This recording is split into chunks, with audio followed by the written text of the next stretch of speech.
I'm David Oak, a voice of the resistance, albeit a strange and silly one. Today's post, top signs Trump is a wuss. Calling him a pussy would insult female genitalia.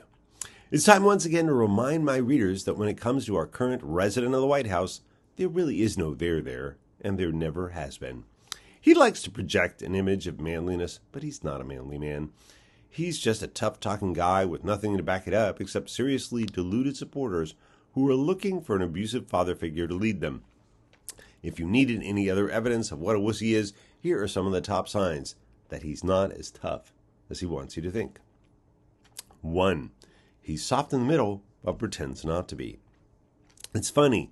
He likes to AI his head on the buff, muscle-bound men, but he's really just a morbidly obese old guy who wants you to think he's virile when nothing could be further from the truth.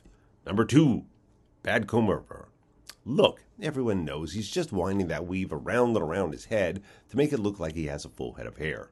If he had any real cojones, he would embrace the bald like so many other macho men, including Samuel L. Jackson, Yul Brynner, and Michael Jordan, who aren't afraid of looking less virile. In fact, they look all the tougher for it because it's their way of saying, I don't need no fucking hair to be sexy.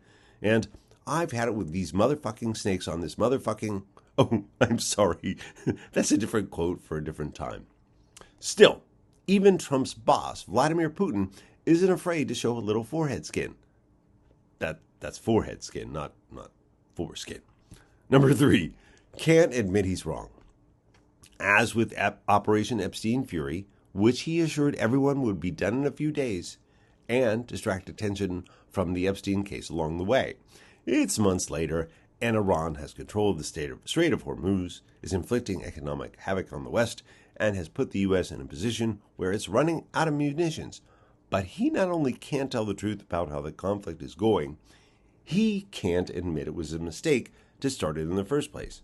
So, Donnie, how's Operation Epstein going for ya? Number 4, won't accept blame. President Harry Truman had the confidence to put a sign on his desk that said, "The buck stops here." And you know what he was? A Democrat who was tough on defense, tough on crime, and tough on corruption. You know what Genghis Khan is? A spineless, draft-dodging, criminally adjudicated rapist fraudster who destroys everything he touches, whether it be the reflecting pool, an Atlantic City casino, an airline, America's economy, or the country standing in the world. But, oddly, he's much quicker to take credit than blame. After all, if he alone can fix our fucked up country, why hasn't he done so? Unless he's the one who fucked it over in the first place. Number 5. He let a woman get the better of him again and again and again. Not that there's anything wrong with that. There are a lot of women out there that are way smarter than he is. I would guess at least half the country's female population. The catch is, he keeps letting the same woman beat him over and over again in court, and isn't smart enough to let it go. Any other man would be smart enough to steer clear. Only wimps who have had their fragile egos bruised can't let it go. Number 6. It's always someone else's fault.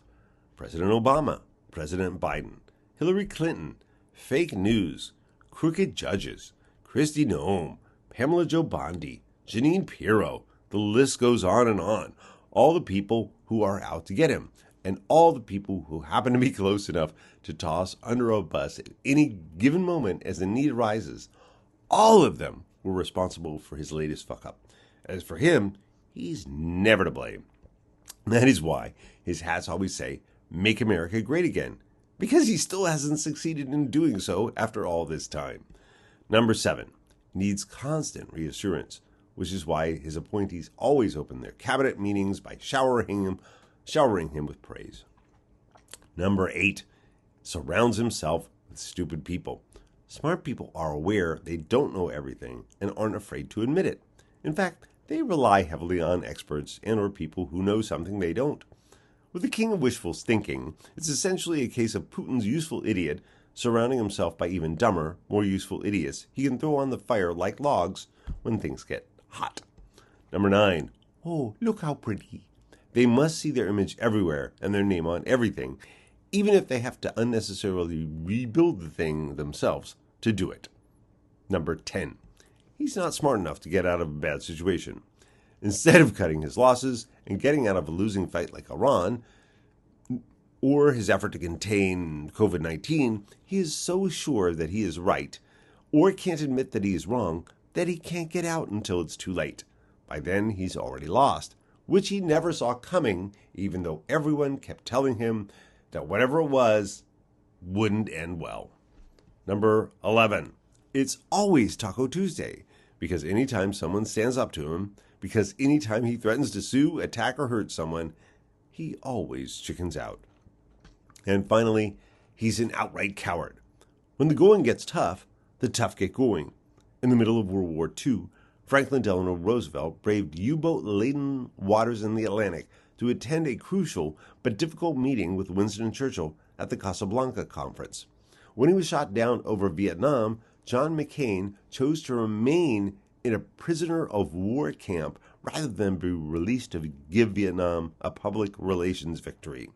And even an elderly Joe Biden placed himself at great personal risk to fly into Kyiv during the early days of Russia's invasion in Ukraine.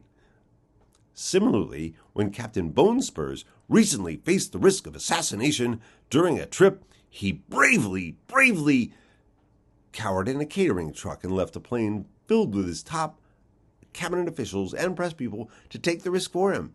Yes, he truly is brave, Sir Donald. I've been David Volk, the voice of the resistance, albeit a strange and silly one.